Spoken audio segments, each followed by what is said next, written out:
Reading passes 3, we should spend about 20 minutes and questions to be 7 to 40, which are based on reading passes 3 below.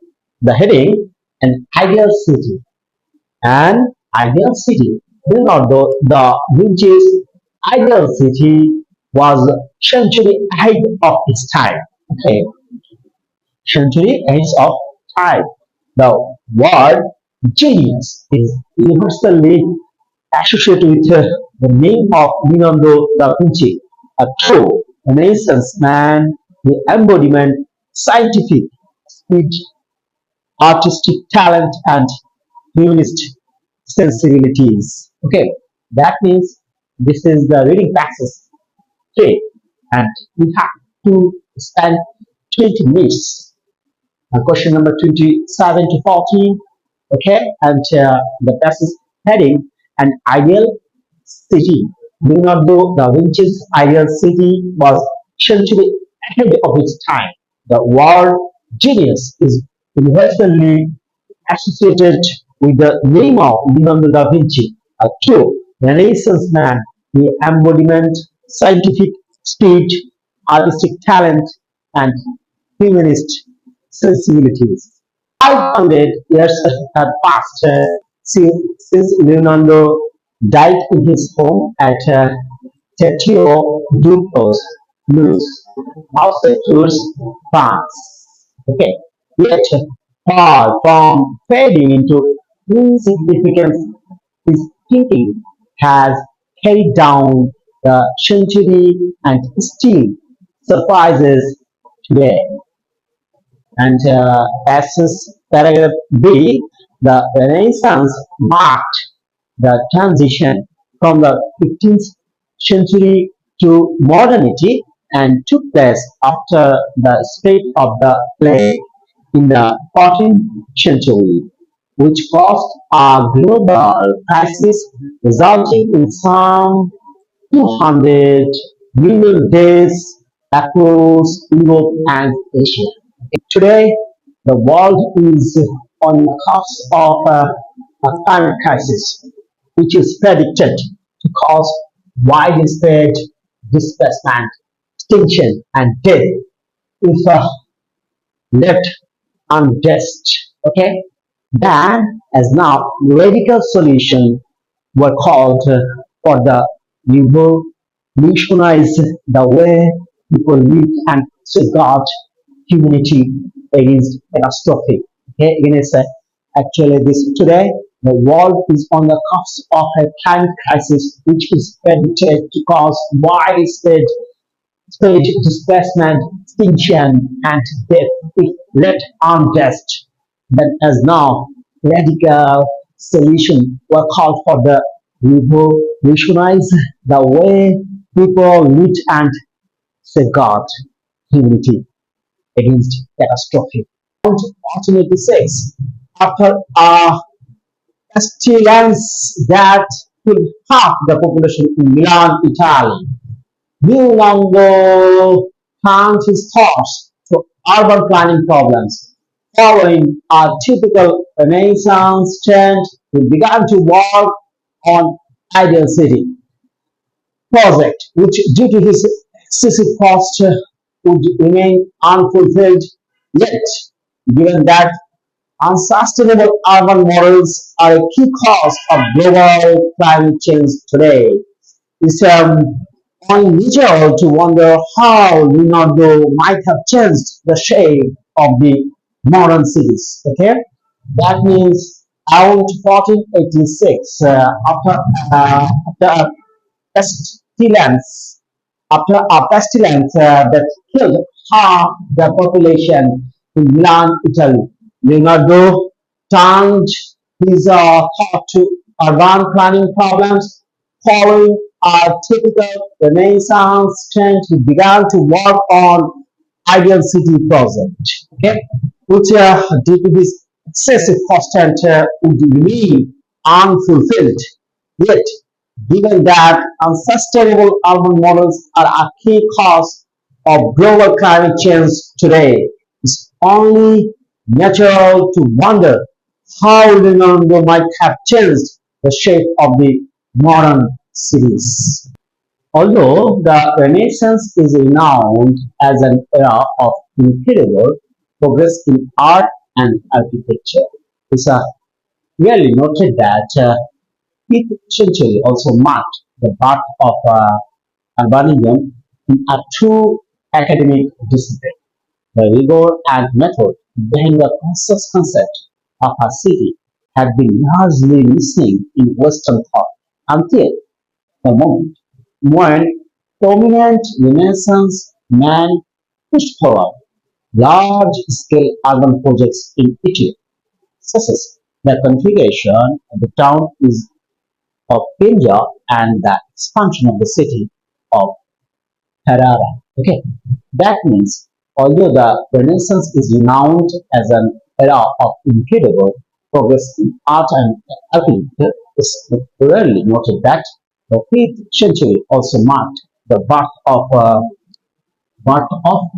urbanism as a true academic discipline.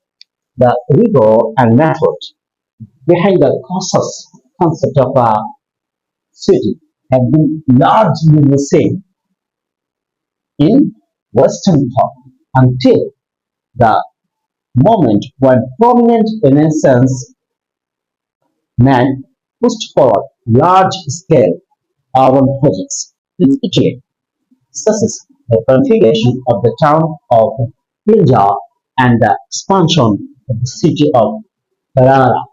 These works surely inspired Leonardo's decision to rethink the design of medieval cities, with their winding and overcrowded streets and houses piled against one another. Okay, actually, these works surely inspired Leonardo's decision to rethink the design of medieval cities with their winding and overcrowded streets and houses piled against one another. It's not easy to identify a coordinated vision of Leonardo's ideal city because of his disordered way of working with notes and sketches. But from the largest collection of Leonardo's papers ever assembled, a series of innovative thoughts can be reconstructed, laying the foundation of a city along along the Ticino River, which runs from the Switzerland into Italy and is 248 kilometers long. Okay, that means that is I have to say again. It's not easy to identify coordinated vision of Leonardo's ideal city because of his disordered way of because of his disordered way of working with notes and sketches. But from the largest collection of Leonardo's papers ever assembled, a series of innovative thoughts can be reconstructed regarding the foundation of a new city along the Ticino River, which was from Switzerland into Italy and is 248 kilometers long. He designed the city for the easy transport of goods and filled urban space, and he wanted a comfortable and spacious city which well ordered streets and architecture. He recommended high stone walls with towers and battlements of all necessary and pleasant beauty. Okay, that means he designed the city for the easy transport of goods and clean urban spaces. And he wanted a comfortable and spacious city, which will order the streets and architecture. He recommended high, strong walls with towers and battlements of all necessary and pleasant beauty. Necessary and pleasant beauty. His plans for a modern and rational city were consistent with the Renaissance ideas. But in keeping with his personality, Leonardo included several innovations in his urban design.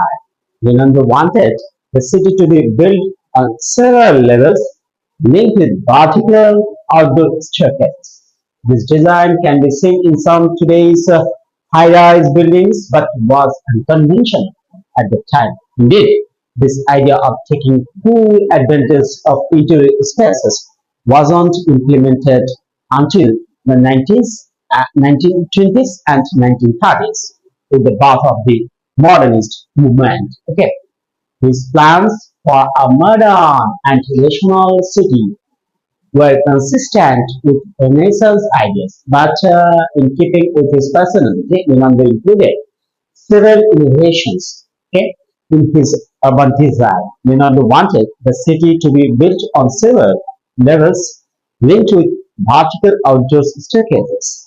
This design can be seen in some of today's high-rise buildings, but was unconventional at the time. Indeed, this idea of taking full advantage of the interior spaces wasn't implemented until the 1920s and 1930s with the birth of modernist movement. While in the upper layers of the city, people could walk undisturbed between elegant places and streets. The lower layer was the place for services, trade, transport, and industry. But the true originality of Leonardo's vision was his fusion of architecture and engineering. Leonardo designed extensive hydraulic plans to create artificial canals throughout the city. Okay. While in the upper layers of the city, people could walk undisturbed between elegant places and streets. The lower layer was the place for services, trade, transport, and industry. But the true originality of Leonardo's vision was his vision of architecture and engineering. Leonardo designed extensive hydraulic plans to create artificial canals throughout the city. Okay. That means while in the upper layers of the city, people could walk undisturbed between elegant places and streets. The lower layers was the place for services, trades, transport, and industry. But the true originality of Leonardo's vision was his vision of architecture and engineering. Leonardo designed extensive hydraulic plants to create artificial canals throughout the city. Canals regulated by trucks and basins were supposed to make it easier for boats to navigate inland. Leonardo also thought that the width of the streets ought to match the average height of the adjacent houses. A rule is still followed in many contemporary cities across Italy to allow access to sound and reduce the risk of damage and earthquakes. Okay, the canals regulated by tugs and basins were supposed to make it easier for boats to navigate inland. Leonardo also thought that the width of the street ought to match the average height of the adjacent houses. Though a rule is still followed in many contemporary cities across Italy to allow access to sound and reduce the risk of damage and earthquakes. Although some of these features existed in Roman cities before Leonardo's drawings, there had never been a multi-level, compact modern city which was thoroughly technically conceived. Indeed, it wasn't until the 19th century that some of his ideas were applied. That means, although some of these features existed in Roman cities before Leonardo's drawings, there had never been a multi-level, compact modern city which was thoroughly technically conceived. Indeed, it was until the 19th century that some of his ideas were applied.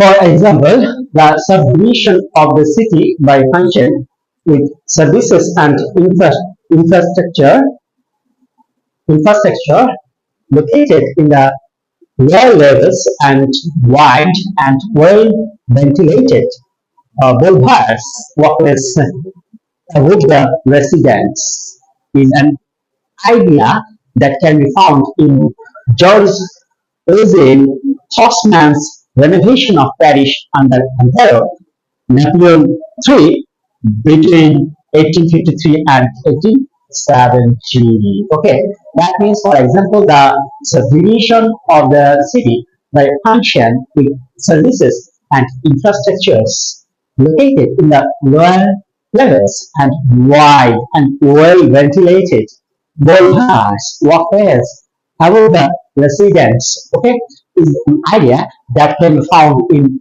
George Eugene Haussmann's renovation of Paris under Emperor Napoleon III between 1853 1870.